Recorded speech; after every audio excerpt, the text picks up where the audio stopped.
오늘 사무엘하 7장 말씀 본문으로 심음과 거둠의 법칙 네 번째 시간, 선한 마음만 심어도 복을 거두게 하신다라는 제목으로 말씀을 나누겠습니다.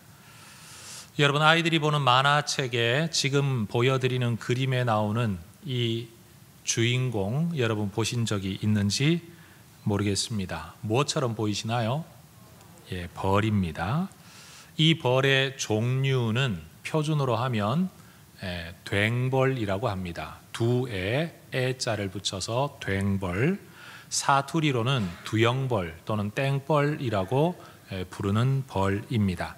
활동성이 굉장히 높아서 아주 부지런히 날아다녀 그 날개 소리가 굉장히 윙윙거리고 크다라고 해서 영어로는 범블비라고 부른다고 합니다. 대부분 범블비 그러면 트랜스포머에 나오는 주인공 이 범블비인데요, 사실은 그 이름이 여기서 온 겁니다. 짐승들 가운데 덩치가 제일 큰 게 곰이죠. 다른 여러 짐승들과 비교해 덩치가 큰 게 곰인데, 벌의 세계 속에서 다른 벌들과 비교해 이 덩치가 굉장히 크다, 마치 곰처럼 크다. 그래서 한자어로는 웅봉이라고 부른다고 합니다. 왕벌의 비행이라는 곡이 있습니다. 림스키 코르사코프라는 사람이 지은 곡이죠. 제목이 원래 왕벌의 비행인데 더 정확하게 번역을 하자면 괭벌의 비행이라고 불러야 된다고 하는 거죠. 그 곡이 이 벌에 날아다니는 것을 보면서 지은 곡이라는 겁니다. 이 괭벌은 몸통 크기에 비해서 날개가 상대적으로 굉장히 작습니다. 생물학자들이 말을 하기를 이 비율 그대로 이야기하자면 사실 이 벌은 날아다니지 못해야 정상이랍니다. 몸통 크기와 날개의 비율이 맞질 않아서 날 수가 없다는 거예요. 그런데 희한하게 날아다닙니다. 엄청나게 잘. 반면 생물학적으로 볼 때 전혀 문제가 없는 충분한 크기의 날개를 가지고 있는데 날아다니지 못하는 조류가 있습니다. 닭입니다. 생물학자들이 가지고 있는 또 하나의 궁금함은 그거예요. 도대체 닭은 왜 날지를 못할까? 몸의 사이즈로 보나 날개의 크기로 보나 구조로 보나 날 수 있어야 정상인데 날지를 못한다는 겁니다. 혹자가 이 두 생명체를 놓고 이런 우스갯 이야기를 했습니다. 어떤 사람이 괭벌에게 너는 몸통에 비해 너무 작은 날개를 가지고 있으니 너는 절대로 날 수 없어 라는 말을 안 해줬기 때문에 괭벌이 태어나서 정신없이 날갯짓 하다가 날게 되었대요. 반면 닭에게는 야, 너는 못 날아 라고 말을 했더니 충분한 날개 크기를 가지고 있음에도 불구하고 그저 땅바닥에 떨어진 모이나 쪼으면서 날 수 없는 존재가 되었다는 전설 따라 삼천리. 우리가 자연법칙 속에 살고는 있지만 자연법칙이 모든 것을 결정짓지만은 않습니다. 날 수 있느냐 없느냐 하는 것이 날개의 크기가 결정짓는 것이 아니고 얼마나 빨리 달리느냐 하는 것이 몸통 크기가 결정짓는 것이 아니라는 겁니다. 자, 여러분 옆에 분에게 한번 질문해 보세요. 그리고 이번에는 여러분이 대답도 하셔야 되는 겁니다. 질문은 이겁니다. 괭벌처럼 살고 계십니까? 닭처럼 살고 계십니까? 시작.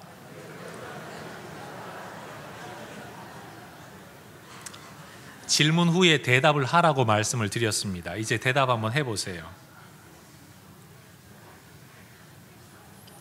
혹시 여러분은 어느 누군가가 여러분에게 야, 너 같은 사람이 뭘 한다고? 넌 가진 것도 배운 것도 능력도 없어.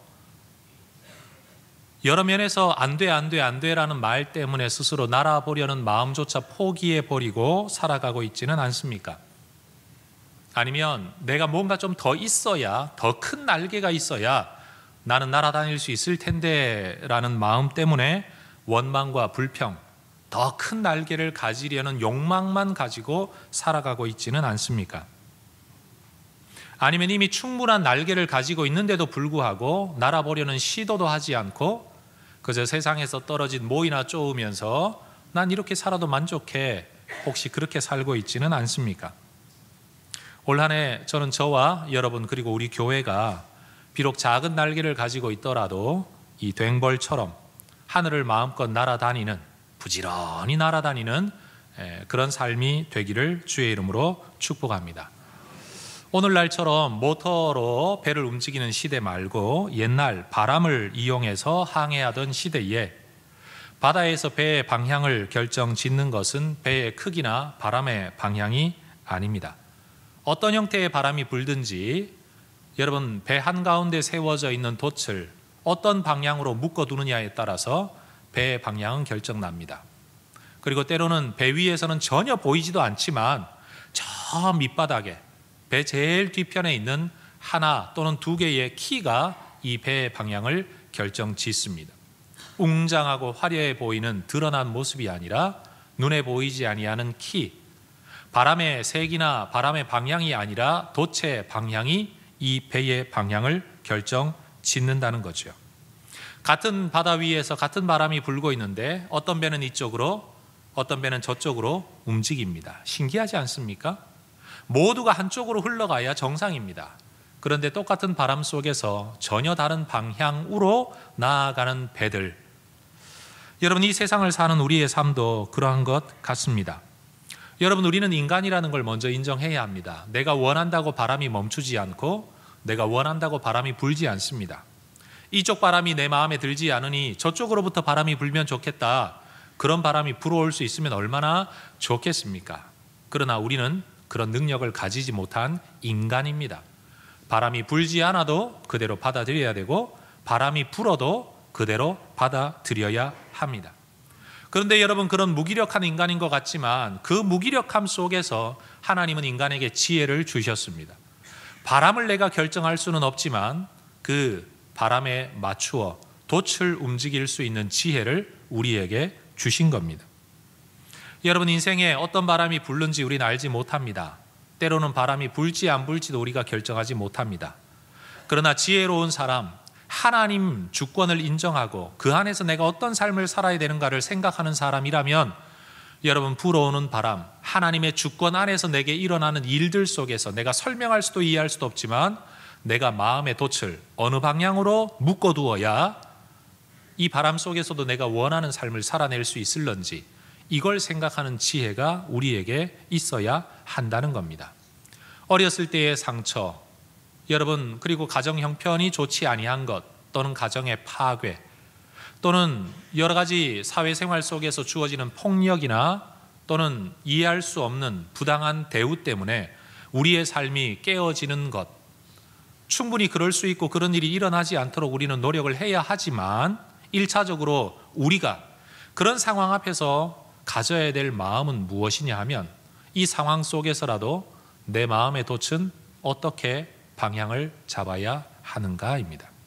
한국에서 태어난 거 바꿀 수 없습니다. 남자와 여자로 태어난 거 바꿀 수 없습니다. 우리 부모님 밑에서 태어난 걸 바꿀 수는 없는 겁니다.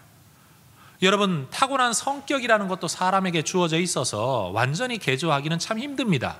그러나 그 모든 것들을 바람으로 받아들이더라도 여기서 내가 어떻게 하면 여기에서부터라도 더 나은 삶을 살 수 있을지를 생각하는 지혜가 저와 여러분에게 있어지면 참 좋겠습니다.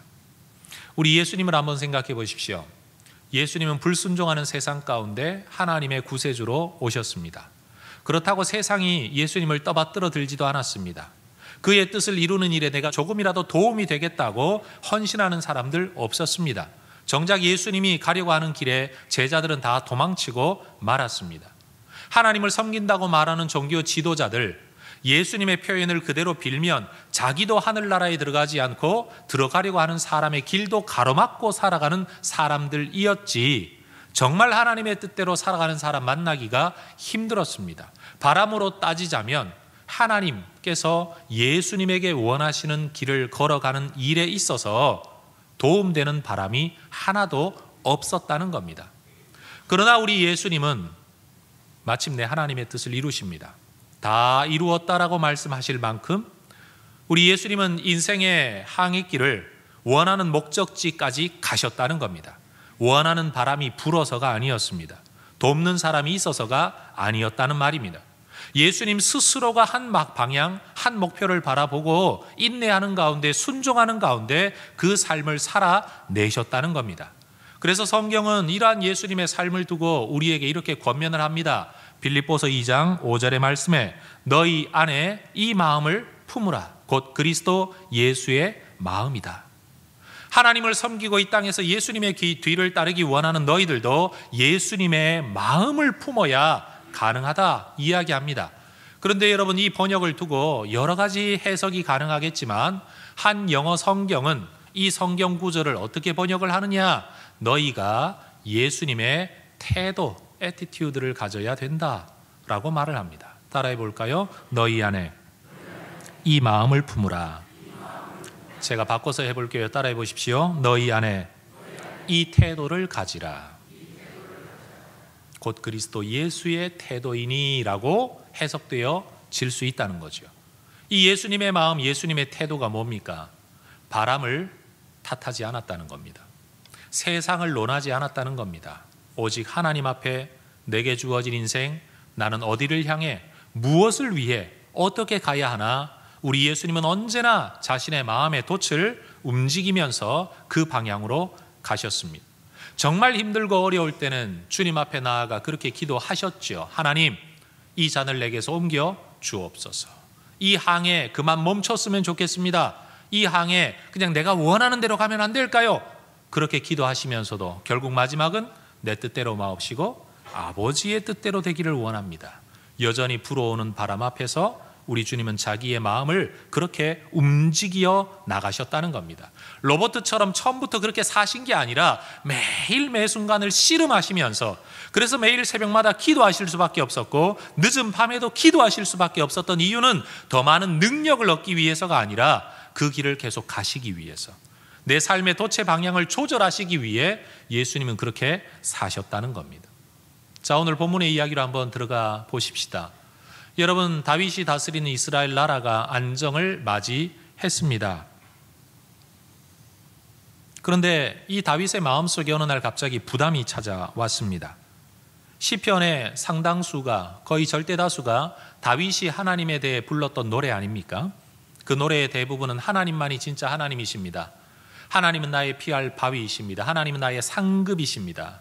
하나님은 나를 지켜주시는 산성이십니다. 하나님만이 예배 받으셔야 됩니다. 하나님과 같은 분이 세상에 또 어디 있습니까? 늘 하나님을 노래했던 다윗입니다. 그런데 어느 날 갑자기 내가 하나님을 그렇게 노래하고 살아가면서도 나는 왕궁에서 살아가는데 하나님의 임재의 상징인 법궤는 저 허름한 천막과 텐트 속에 있다는 사실이 불현듯 마음속에 부담으로 다가왔습니다.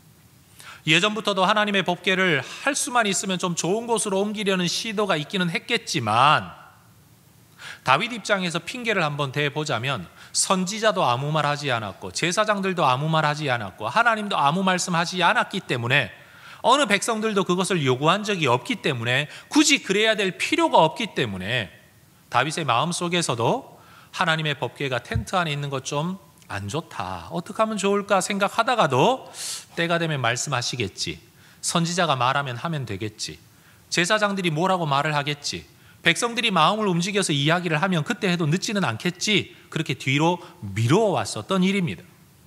여러분, 우리 인생에도 이런 때가 종종 있죠. 마음속에 언제나 남아있기는 한데 이러저러한 이유로 그냥 묻어두는, 때로는 뒤로 미뤄두는 어떤 일들, 그러다가 어느 날 갑자기 더 이상 미루면 안 되겠다라는 생각이 불현듯 일어나서 꼭 해야 되겠다. 갑자기 어떤 사람이 보기에는 갑자기 왜 그래? 라고 말하는 말이지만, 그건 갑자기가 그런 게 아니고 원래 있었던 마음인데, 그때 가득 내 마음을 채워서 나로 하여금 움직이게 만드는 어떤 마음. 여러분, 살아가다가 보면 우린 그런 마음을 겪을 때가 있습니다. 따라해 보실까요? 마음이 움직여야 몸이 움직입니다. 여러분, 마음이 움직여야 몸이 움직여요. 몸이 움직이지 않는 사람은요, 마음이 없는 건 아니에요. 움직이지 않는 사람 마음속에도요, 생각은 있어요. 그런데 문제는 몸이 움직일 만큼 그 마음이 크지 않다는 겁니다. 하고자 하는 마음이 있는데 미루고자 하는 마음도 있어요. 그런데 미루고자 하는 마음이 크면 우리는 움직이지 않습니다. 그런데 미루고 싶은 마음이 있기는 한데 하고자 하는 마음이 더 커버리면 우리는 움직이게 됩니다. 결국 사람의 삶을 결정하는 건 그의 내면, 그의 마음이지요. 바로 다윗의 마음이 그렇게 움직인 겁니다. 그래서 다윗은 결단하고 즉각 선지자 나단을 찾아 이 문제를 논의합니다. 성경 1절과 2절이 말하죠. 여호와께서 주위의 모든 원수를 무찌르사 왕으로 궁에 평안히 살게 하신 그때, 객관적 서술입니다. 다윗이 처해 있었던 상황입니다. 평안히 살아갈 때입니다. 고민거리 없습니다. 문제거리 없습니다. 굳이 하나님을 찾지 않아도 이미 삶의 안정이 이루어져 있는 그때였습니다. 그런데 평안 또는 고생이 다윗의 마음을 움직인 게 아니라 전혀 다른 무엇이 다윗의 마음을 움직이기 시작했습니다. 2절, 왕이 선지자 나단에게 이르되 볼지어다 나는 백향목 궁에 살거늘 하나님의 궤는 휘장 가운데 있도다.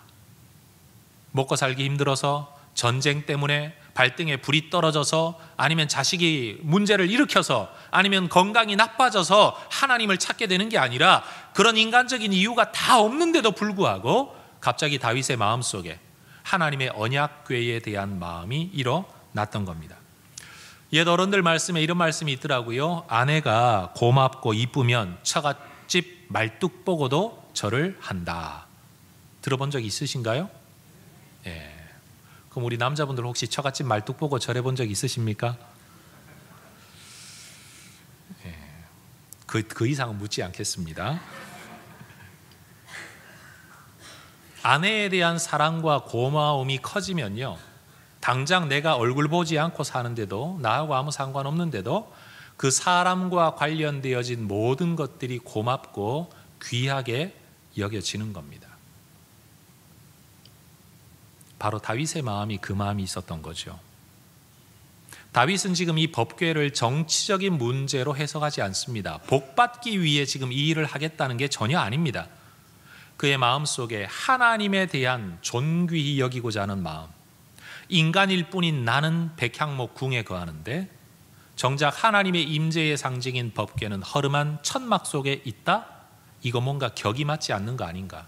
어느 누구도 그 문제로 시비를 걸고 있진 않지만 다윗의 마음이 불편해지는 겁니다. 더 높이 존중받아야 할 분이 나보다도 대접을 못 받고 있다는 이 사실.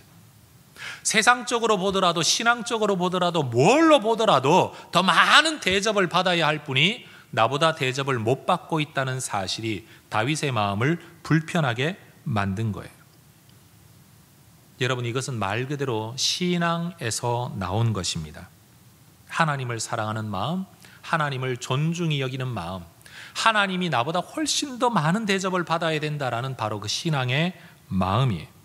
여러분, 이런 사람에게 다가가서 야, 법궤가 하나님이냐? 법궤는 법궤일 뿐이야 라는 논리 싸움은 다윗에게 아무 의미가 없습니다. 하나님을 잘 섬기고자 하는 사람들, 여러분, 이 사람들은 하나님과 관련된 무엇이든지 귀히 여기려고 합니다. 이런 사람들에게 다가가서 야, 교회가 건물이냐? 교회는 부름받은 사람들의 모임이야 라는 신학적 용어를 설명한다고 해도 아무 의미가 없습니다. 예배당이 성전이냐라고 따지는 게 아무 의미가 없다는 거죠. 개척교회를 섬길 때였습니다. 그 예배당은 겨우 20평짜리 2층이었습니다. 바닥에 장판을 깔고 예배를 드리는 곳에 아주 작은 단을 하나 놓고 그 위에 강대상이 있었습니다. 한 집사님은 토요일만 되면 집에서 쓰지 않았던 수건을 들고 와 그걸로 물을 빨아서 강대상을 닦습니다. 우리 같으면 강대상 닦는 이야기는 종종 들었기 때문에 뭐 그러려니 했겠지만 이분은요, 쓰지 않았던 수건을 빨아 강대상을 닦는 겁니다. 그 다음부터 이 수건을 집에 가지고 가서 그냥 자기 생활을 위해 쓰는 거예요. 이유는 한 가지입니다. 이 강대상에서 흘러나오는 그 말씀으로 영적 생명을 살아가는 내가, 세상의 삶도 그 말씀의 힘으로 이겨내고 살아가는 내가 이 강대상을 가장 귀한 것으로 여긴다는 바로 그 표현이죠. 복받기 위해서가 아닙니다. 귀하다고 여기는 겁니다. 그래서 옛날 우리 믿음의 조상들에게는 성전, 성구, 성물이라는 개념이 아주 분명했습니다. 물론 예배당은 성전이 아닙니다. 예배당 자체는 거룩하지 않습니다. 이 마이크는 이 자체로 절대 거룩하지 않습니다. 예배 목적으로 원래 만든 것도 아닙니다. 그러나 여러분, 우리는 기억해야 됩니다. 일상적인 목적으로 만들었다고 할지라도 이것이 오직 하나님만을 위한 목적으로 쓰여지고 있는 이 사실 때문에라도 이것은 구별된 것입니다.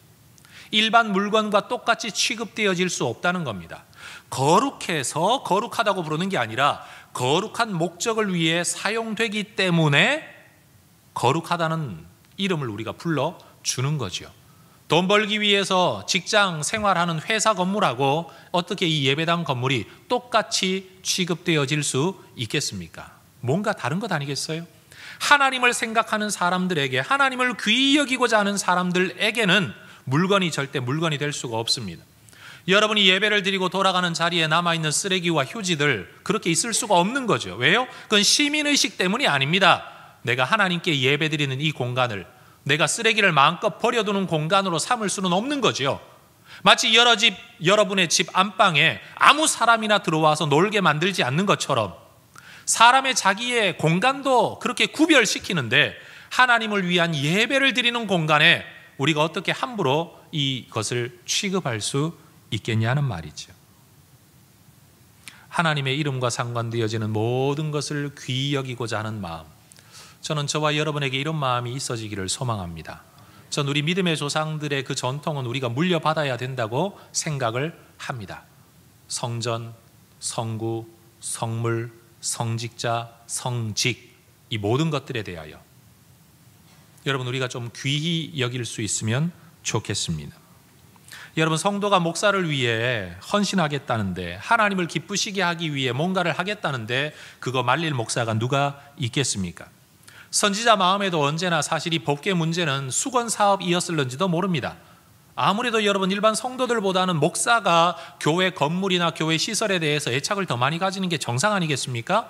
그러니 하나님의 법궤가 흐름한 천막 속에 있는 것에 대하여 가장 많이 염려했을 사람은 누가 봐도 나단일 겁니다. 사실은 다윗이 아니라 나단이었을 거예요. 그런데 나단조차도 이 일을 위하여 무슨 실행을 하지 못하고 있는 때에 다윗이 나와 이런 말을 하니 여러분, 나단이 얼마나 고마웠겠습니까? 그래서 3절에 나단은 다윗에게 말합니다. 나단이 왕께 아뢰되 여호와께서 왕과 함께 계시니 마음에 있는 모든 것을 행하소서. 마음에 있는 대로 행하십시오. 하나님이 함께 하실 것입니다. 여러분, 저는 목사의 입장에서 이 나단의 이날 무슨 생각을 했을런지에 대한 감정이입을 한번 해봅니다. 우리는 다윗에게 주인공을 맞춰서 이 이야기를 자꾸 읽지만 나단은 어땠을까? 이 이야기를 들었을 때 나단의 마음은 어땠으며 이 3절의 말을 전해주고 난 다음에 집으로 돌아갔을 때 또는 자기가 근무하는 곳으로 돌아갔을 때 나단의 마음은 어땠을까? 여러분, 선지자 또는 목사는 늘 하나님을 사랑하라고 성경을 가르치는 직분 아닙니까? 그런데 아무리 설교하고 외쳐도 사람들의 삶은 잘 변하지 않습니다. 더군다나 변한다고 해도 눈에 보일 만큼 변하는 사람은 극소수입니다. 그런데 여러분, 시키지 않았는데, 이거 하나님의 말씀이다, 하나님을 위해 해야 되지 않냐는 책임을 요구하지 않았는데도 자발적으로 하나님의 법궤를 위하여 하나님의 뭔가를 위해서 마음의 부담을 지고 있는 성도를 만나면 여러분, 목사 마음은요 정말 보람됩니다. 뿌듯합니다. 고맙습니다. 여러분, 귀히 여길 수밖에 없는 겁니다. 아마 목사의 마음이 정말 시원해지지 않았을까, 저는 그렇게 한번 생각을 해 봅니다. 어느 누구도 말하지 않았는데, 심지어 선지자인 나도 말하지 않았는데, 여러분, 이런 선한 마음이 저와 여러분에게 있어지면 참 좋겠습니다. 말하는데도 안 하는 그런 사람들이 아니라 하나님이 말씀하지 않았음에도 불구하고 하나님을 위하여 부담을 지고 뭔가를 하고자 하는 그 마음. 그런데 하나님은 그날 밤 나단에게 나타나 다윗에게 이 말을 전하라 라고 3가지 주제의 말씀을 전해주십니다. 첫 번째는 이겁니다. 5절 이하에 가서 내 종 다윗에게 말해라. 이거 여호와의 말씀이다. 내용이 뭡니까? 네가 나를 위하여 내가 살 집을 건축할 수 있겠느냐. 한번 생각해 보십시오. 사람이 어떻게 하나님이 살 집을 건축하겠습니까? 도대체 어떤 건물을 지어야 하나님께서 그 안에 살아가실 수 있을 만큼 하나님의 수준에 맞는 섬김을 할 수 있겠습니까? 이 말을 돌려 이야기하면요, 이 땅의 어떤 인간도 전 지구상의 모든 재물을 다 쏟아붓는다고 할지라도 하나님의 격에 걸맞는 성전을 지을 수는 없는 겁니다. 네 마음은 갸륵하다만 내 수준에 맞는 집을 짓는 거, 이건 있을 수 없는 일이다. 그러나 기억해야 된다. 하나님이 한 번도 백향목으로 내 집을 건축하라고 말하지 않고 허름한 천막 속에 지금껏 지내왔던 일이 하나님이 능력이 없어서 그런 게 아니고, 하나님이 돈이 없어 그런 게 아니고, 하나님의 계획이 있어서 그랬다는 사실을 너는 깨달아야 된다. 이 성경 구절 안에 나타나 있지는 않지만 여러분 교회를 좀 다니고 성경을 읽어본 여러분들은 바로 이 사실을 기억해 내셔야 됩니다. 그게 뭔가요? 하나님의 임재가 말씀을 통해 나타나 법궤 안에 보관되어져 허름한 텐트 속에 머물며 하나님의 선택된 이스라엘 백성들과 함께 이 땅에 존재하게 된 이 모습은 요한복음 1장 14절이 언급하는 것처럼 말씀이 육신이 되어 죽을 수밖에 없는 죄인의 몸속에 들어와 인간이 되시고, 그 인간도 죄 있는 인간의 모습으로 이 땅에 오셔서 하나님의 백성들과 함께 이 땅에 거하셨다라는 예수님의 성육신 사건을 예표하는 신학적이고 상징적인 사건이 바로 이 허름한 천막 속에 이스라엘 백성과 함께 거주하는 언약의 법궤, 바로 이 사건이라는 겁니다. 그러니 여러분, 우리가 다 알지는 못하지만 하나님이 일하실 때는 언제나 하나님의 의미가 있다는 거예요. 하나님의 목적이 있다는 겁니다. 하나님의 언약궤가 허름한 텐트 속에 있는 것은 돈과 능력이 없어서가 아니라 하나님의 계획이 있기 때문이라는 겁니다. 무능력 때문이 아니라는 겁니다. 그러니 여러분, 우리가 기억해야 될 것, 하나님의 일하심 안에는 언제나 하나님의 숨은 뜻이 있다는 사실이에요. 우리가 그 하나님의 뜻을 다 알 수도 없기 때문에 우리는 때때로 당장 눈에 보이는 것만 가지고 이야기할 때가 많죠. 오늘날 교회의 영광이 땅에 떨어졌다라고 말을 하지만 성경 어디에도 하나님은 하나님의 교회의 영광이 땅에 떨어졌다고 말하지 않습니다. 우리가 원하는 만큼의 대접은 받고 있지 못할지라도 교회는 여전히 하나님의 영광입니다. 에베소서는 그걸 우리에게 이야기를 해 줍니다. 우리가 잘못했기 때문에 그럴 수도 있고 하나님의 무슨 뜻이 있는지도 모르겠지만 정말 중요한 것은 세상 마지막 날이 되면 온 전 세계가 하나님의 말씀 앞에 배도하는 일이 있으리라 라는 예언도 있는 것처럼 하나님의 땅끝까지 복음의 증인이 되어 모든 민족에게 복음이 전파되어져야 된다는 말씀이 있는 반면에 또다시 여러분, 전 세계적인 배도의 일도 있을 거라는 이 성경 구절을 보면 우리는 하나님의 뜻을 다 알 수 없는 연약한 인간들이라는 겁니다. 두 번째 주제, 우리 하나님은 나단을 통해서 다윗에게 이런 말씀을 하십니다. 8절, 그러므로 이제 내 종 다윗에게 이와 같이 말하라. 두 번째 어떤 말을 해야 됩니까? 만군의 여호와께서 이처럼 말씀하신다. 내가 너를 목장 곧 양을 따르는 데서 데려다가 내 백성 이스라엘의 주권자로 삼았다. 하나님이 마치 이렇게 말씀하시는 것 같아요. 네가 기껏 최선을 다해 살아봐야 네 인생은 목동이었다. 좀 더 많은 양무리를 거느리느냐, 그러지 못하냐, 이것만이 네 인생에 나타날 수 있는 결과였었다. 그런데 내가 너를 이스라엘의 주권자로 삼았다. 따라하십시다. 내가 너를 삼았다. 한 번 더, 내가 너를 삼았다. 여기에 여러분, 우리 하나님이 이렇게 말씀하세요. 만군의 여호와인 내가 양을 따르던 너를 이스라엘의 주권자로 삼았다. 내가 너를 삼았다. 다윗이 성실하게 살아오기는 했지만 만약 다윗이 그저 아버지 집에서 자기 혼자의 계획과 자기 혼자의 성실함으로 살았다면 지금 이 자리에는 절대 올 수 없었을 겁니다. 하나님은 지금 다윗에게 그것을 말씀하십니다. 네가 나를 위해 집을 짓겠다고? 좋은 생각이야. 귀한 일이야. 그러나 이 집을 짓는 일 앞에서도 네가 잊지 말아야 될 게 있다. 그게 뭐냐? 네가 내 집을 짓는다고 할지라도 내 집을 지을 수 있는 모든 능력, 자원, 그거 누가 준 거냐? 하나님이 주신 거라는 거죠.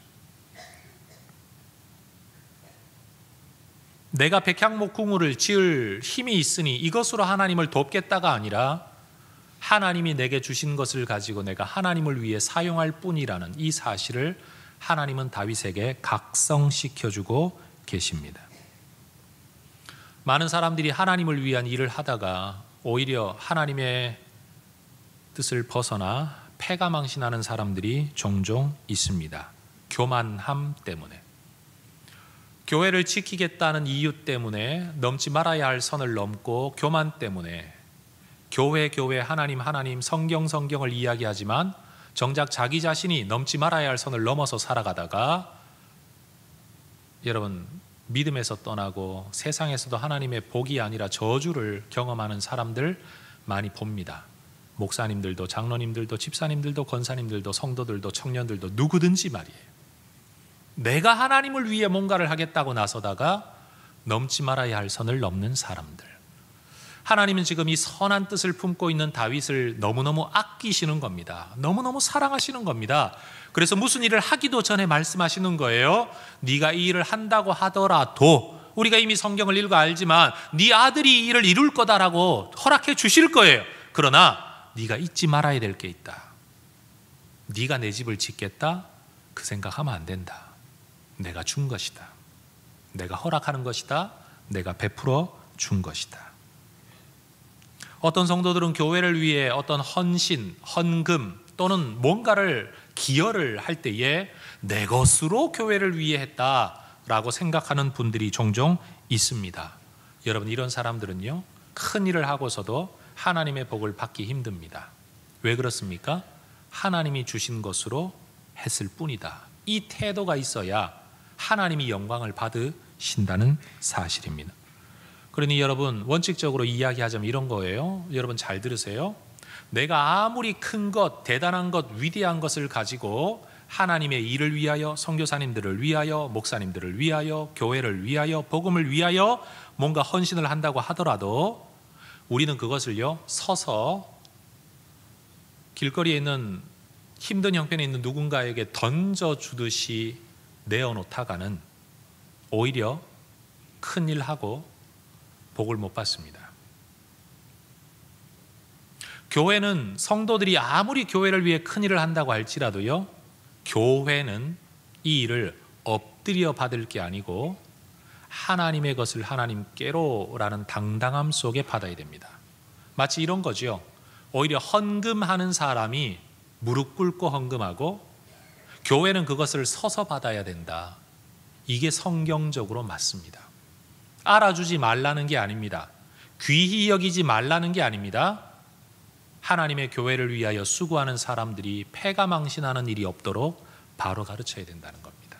전 이 시간을 빌어 여러분에게 그렇게 말씀드리고 싶습니다. 여러분, 하나님이 돈이 없는데 내가 돈 내는 거 아니고요. 교회를 위해 내가 기여하는 게 아니고요. 하나님을 위한 일에 나의 작은 것, 하나님이 주신 것을 하나님이 쓸 수 있도록 기회를 주신 것일 뿐입니다. 여러분, 우리는 그렇게 하나님 앞에 예배해야 됩니다. 예배하니 받아주세요가 아니고 하나님, 제가 드리는 예배가 온전하지 못합니다. 내가 어떻게 하나님이 받으실 만한 온전한 예배를 드릴 수 있겠습니까? 그러나 이 예배를 받아주시기 원합니다. 그래서 머리 숙이고 예배 드리는 거예요. 무릎 꿇고 예배 드리는 거예요. 헌금을 하면 여러분이 헌금한다고 하나님이 다 받으시겠습니까? 하나님은 거지 아니거든요. 그러니 여러분 헌금을 한다고 무조건 받으셔야 됩니다 라고 말해야 될 게 아니고 하나님, 하나님의 거룩한 목적을 위하여 하나님께서 이 세상의 자원을 활용하기를 원하시는데 내 거 안 쓰셔도 할 말이 없는데 하나님이 주신 것으로 내가 하나님께 드리는 이것을 써주시기만 해도 제게는 기쁨이겠습니다. 이 마음으로 우리가 하나님 앞에 예물을 드려야 된다는 말입니다. 여러분, 이게 온전한 예배자의 모습 아니겠습니까? 하나님은 다윗에게 그것을 말씀하십니다. 세 번째 주제,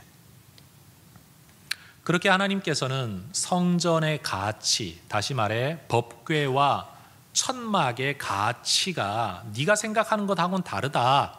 두 번째는 이 일을 하고자 하는 너의 마음, 네가 좋은 일하고 오히려 버림받지 않아야 된다 말씀하신 다음에, 그럼에도 불구하고 네가 갖고 있는 이 마음은 정말 귀한 마음이다 격려해 주십니다. 여러분, 훗날 솔로몬이 아버지의 뜻을 이어받아 성전을 지을 때에 백성들 앞에서 그는 이때의 일, 이 다윗이 하나님 앞에 이 소원을 아뢰었던 때의 일을 이렇게 언급합니다. 열왕기상 8장 17절과 8절 말씀에, 내 아버지 다윗이 이스라엘의 하나님 여호와의 이름을 위하여 성전을 건축할 마음이 있었더니 여호와께서 내 아버지 다윗에게 이르시되 네가 내 이름을 위하여 성전을 건축할 마음이 있으니 이 마음이 너에게 있는 것이 좋도다. 하나님께서 마치 천하 만물을 만드시고 보시기에 좋았더라 라고 말씀하시는 것처럼 이 마음이 네 안에 있는 게 내게는 정말 좋다. 여러분, 창세기의 말씀을 기억하십시오. 보시기에 좋았더라, 보시기에 좋았더라, 보시기에 심히 좋았더라 하셨던 것처럼 이 마음이 네 안에 있는 게 정말 좋다. 따라 하십시다. 이 마음이 너에게 있는 것이 좋도다. 여러분, 하나님은 좋아하시면 가만히 있지 않습니다. 반드시 복을 베푸십니다. 다윗에게 3가지 복을 약속하십니다. 첫 번째 복은요, 그의 존재, 그의 이름이 위대하게 되겠다 약속하십니다. 조금 전까지만 해도 하나님이 뭘 말씀하셨습니까? 너 양을 따르는 데서 내가 너를 왕으로 삼지 않았냐. 겸손하라라고 말씀하시는 동시에도요, 이게 다가 아니다. 왕된 게 끝이 아니다. 왕으로서의 너의 이름이, 너의 존재가 존귀하게, 위대하게 만들어 주겠다. 성경 같이 한번 읽어봅니다. 9절입니다. 시작. 네가 가는 모든 곳에서 내가 너와 함께 있어 너의 모든 원수를 네 앞에서 멸하였은즉 땅에서 위대한 자들의 이름같이 내 이름을 위대하게 만들어 주리라. 따라하십시다. 위대한 이름, 위대한 존재. 여러분, 한번 살다가 죽는 인생인데요, 그 존재 가치가 위대하게 사람들에게 기억된다면 얼마나 명예롭습니까? 하나님이 지금 다윗에게 그것을 약속하고 계십니다. 두 번째는 뭐냐? 위대하기만 한 게 아니라요, 위대한 그의 삶이 안정 속에 그렇게 될 것이다. 삶의 안정, 하나님께서 약속하시는 평안을 주시겠다 말씀하십니다. 10절 11절 말씀이죠. 내가 또 내 백성 이스라엘을 위하여 한 곳을 정하고 그곳에 그들을 심고 거주하게 하고 옮기지 않게 하고 악한 종류, 다시 말하면 나쁜 민족들로 하여금 전과 같이 그들을 해하지 못하도록 너희들을 보호해 주겠다. 사사시대처럼 하지 않고 너희 모든 원수에게서 벗어나 편히 쉬게 하리라. 하나님께서 보호하시고 하나님이 지키시기 때문에 삶의 안정이 주어진답니다. 오늘날 아무리 좋은 직장을 다녀도요, 은퇴할 때까지 이 직장 보장받은 사람 아무도 없습니다. 여러분, 아무리 큰 사업을 또는 작은 사업을 잘하고 내 마음대로 나는 은퇴 없어, 나는 죽을 때까지 하면 돼 라고 말하는 사람도요, 그 일을 죽을 때까지 안정되게 할 수 있다는 보장을 받은 사람 아무도 없습니다. 그래서 이 시대는 직업을 가지지 못한 사람은 가지지 못해 불안하고, 가진 사람은 언제 잘릴지 몰라 불안하고, 뭔가를 이루고 있는 사람은 언제 망할지 몰래 불안한 거, 그게 이 시대의 특징 아닙니까? 불안함, 불안정성. 그래서 사람들은 언제나 미래를 보장받기 위해서 돈을 쥡니다. 돈을 사랑해서가 아니라 미래를 보장받기 위한 거예요. 안정에 대한 갈망 때문에 돈과 건강에 대한 집착을 가지는 겁니다. 그런데 오늘 다윗을 한번 보세요. 보험 들지 않았습니다. 적금 들지 않았습니다. 펀드 들지 않았습니다. 주식 투자하지 않았습니다. 건강을 위하여서 무슨 피트니스 센터를 다닌 게 아닙니다. 몸에 보약을 먹은 게 아닙니다. 그런데 하나님이 약속하시기를 너의 삶이 안정될 것이다. 이 복을 누리실 수 있기를 바랍니다.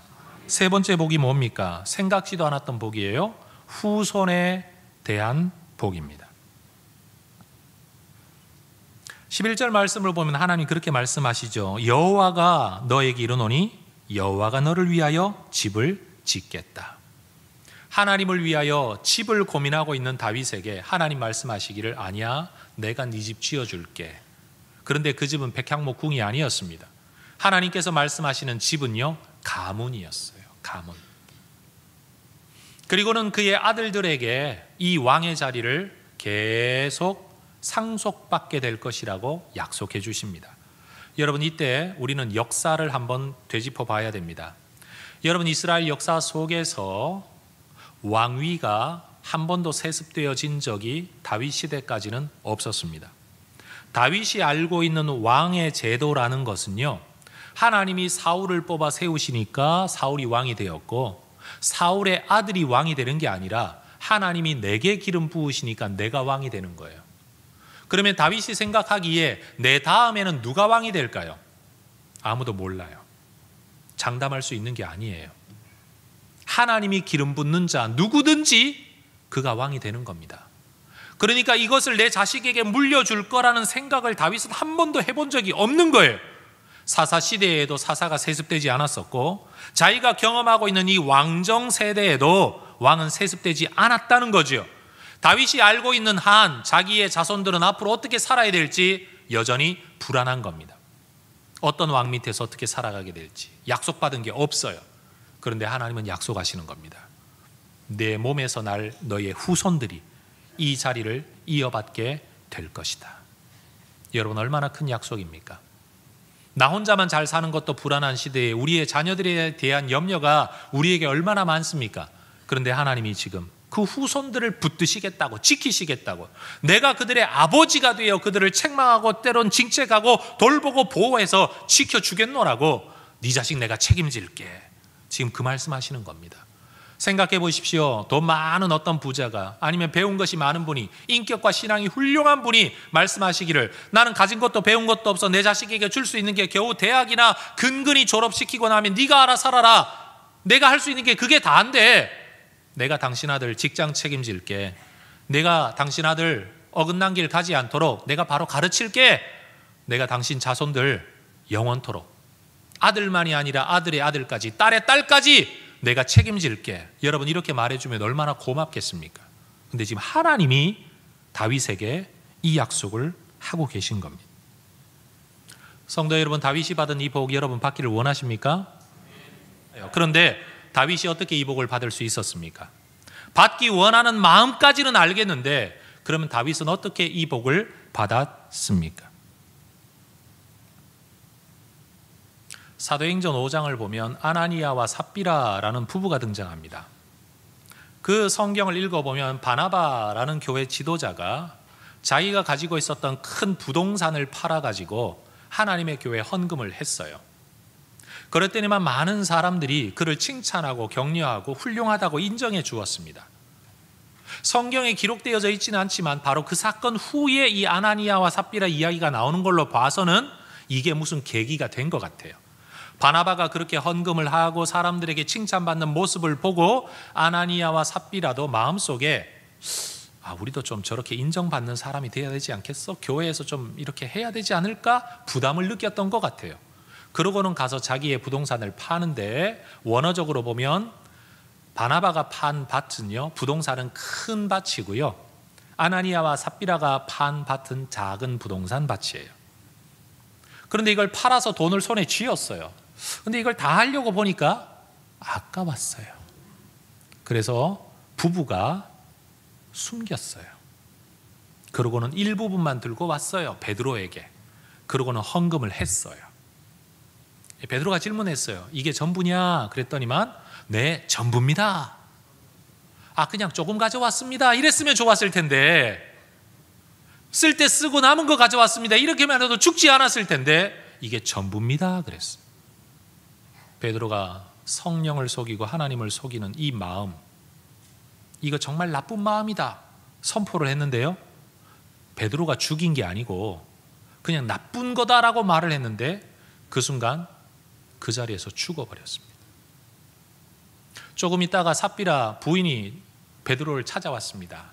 베드로 목사님, 우리 남편이 오늘 헌금한다고 들고 갔는데 받으셨죠? 우리 남편 정말 잘했죠? 그런데 베드로가 또 묻습니다. 다 아냐? 우리 남편한테 말씀 못 들으셨어요? 그 밭을 팔았단 말이에요. 그거 가지고 온 거예요. 그 순간 이 아내도 죽어버리고 맙니다. 여러분, 이 이야기와 오늘 다윗 이야기 한번 비교해 보십시다.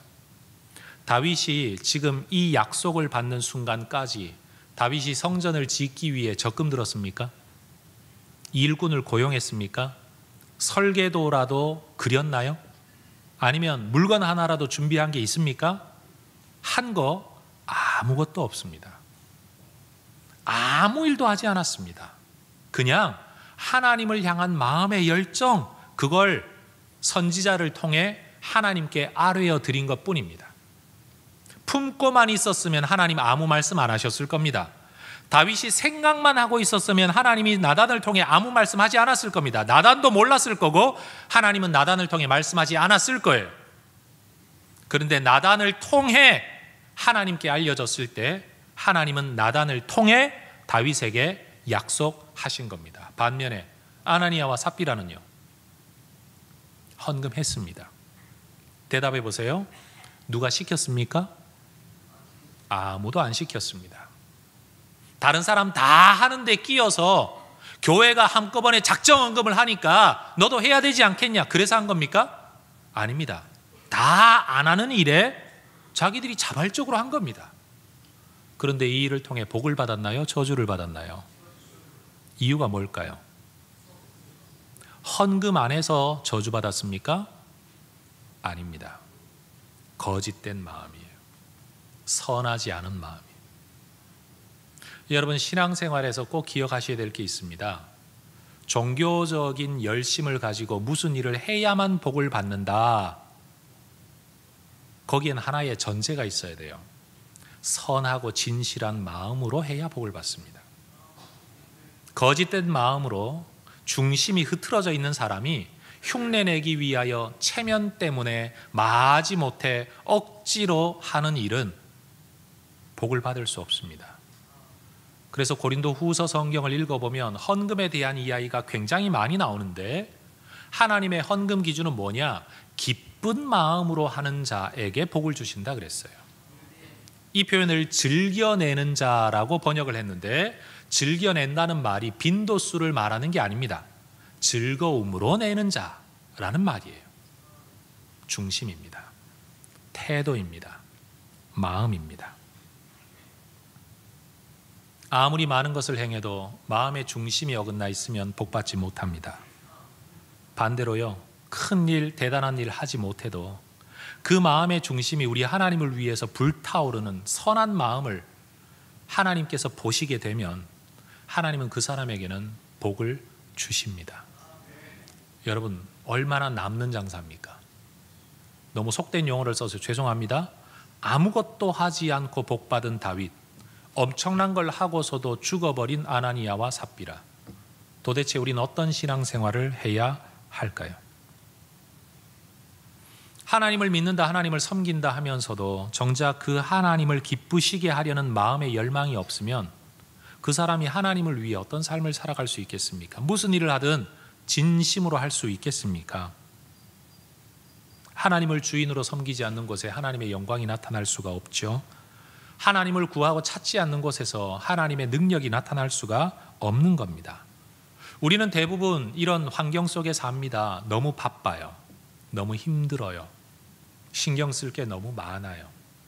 아이를 기르는 부모들, 이제 갓난 아기를 돌보는 부모, 특히 엄마의 입장에서는 애 데리고 뭘 한다는 게 도대체 엄두가 안 나죠. 그럼 여러분, 정말 그런 환경이라면, 직장이 바쁘고 힘들어서 정말 시간을 낼 수 없는 환경이라면 아무도 못해야 정상입니다. 그런데 문제는요, 그렇게 똑같이 애를 키우는데도 누군가는 한다는 거예요. 그렇게 바쁜데도 불구하고 누군가는 한다는 거예요. 11시에 퇴근을 하는데요, 그 11시에 퇴근해서 교회로 와서 회의를 하고 교회를 위한 어떤 사역에 참여하는 분들이 있다는 거예요. 10시에만 퇴근해도 늦어서 못한다고 말하는 사람이 있는가 하면 11시에 퇴근을 하고서도 자기의 시간을 내어 교회를 거쳐가려면 집에까지 귀갓길이 30분, 40분이 늦어지는데도 여기 와서 뭔가를 회의하고 논의하고 준비하고 헌신하는 사람들이 있다는 겁니다. 형편이 문제입니까? 마음이 문제입니까? 저는 대답을 듣기 원합니다. 형편이 문제입니까? 마음이 문제입니까? 현실이 문제입니까? 마음이 문제입니까? 그래요. 저나 여러분이나 우리의 마음이 문제예요. 여러분, 마음과 마음이 이어져야 일이 일어나죠. 그래서 저는 이 표현을 오늘 이렇게 쓰고 싶어요. 하나님을 향한 우리의 선한 마음이 하나님께 알려질 때, 또는 하나님과 이어질 때, 또 다른 표현으로는 우리의 마음이 하나님의 마음에 심어질 때, 그때 기적이 일어나고, 그때 복이 임하고, 그때 약속이 주어지고, 그때 하나님의 은혜가 우리에게 임합니다. 여러분, 하나님을 위해 선한 뜻을 품으십시오. 거짓으로 헌금해라, 거짓으로 봉사해라가 아니고요. 제가 지금 그 말하는 게 아니고요. 선한 마음으로 하나님을 위해 뭐라도 하려고, 그 대상이 누구이냐? 하나님과 관련되어진 것은 무엇이든지 여러분 뭐라도 하려고 하는 그 마음, 하나님은 그 마음을 보신다는 겁니다. 저는 이 설교의 결론을 이렇게 한번 내려보고 싶습니다. 17절 말씀을 보면 그렇게 이야기하죠. 나단이 이 모든 말씀들과 이 모든 계시대로 다윗에게 말하니라. 제가 여러분에게 이런 부탁 한번 드려도 될까요? 여러분은 다윗처럼 사십시오. 그리고 다윗처럼 복을 받으시기를 축복합니다. 자, 우리의 능력은 부족합니다. 우리의 날개는 참 작습니다. 닭날개는 이만할지 몰라도 땡벌의 날개는 요만합니다. 괭벌. 그러나 여러분, 이 날개를 가지고서라도 하나님 앞에 뭐라도 하려고, 하나님과 관련된 뭐라도 내가 도움이 되고자 열심히 날개짓 하다가 보면 여러분, 우리의 인생이 날아오르게 될 겁니다. 기도하겠습니다. 하나님, 더 큰 날개 얻으려고 늘 눈물을 흘리며 발버둥 치는 인생 되지 말고 이미 주신 것, 이미 가진 것, 하나님을 위해, 하나님의 백성들을 위해, 주의 영광을 위해, 생명을 위해 어떻게 사용할 수 있을까를 생각하는 하나님의 지혜로운 백성들이 되기를 원합니다.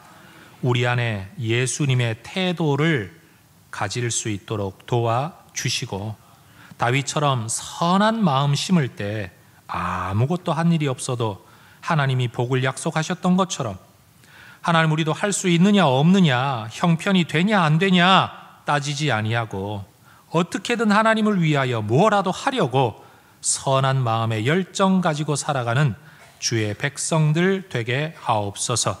예수님 이름으로 기도합니다. 아멘.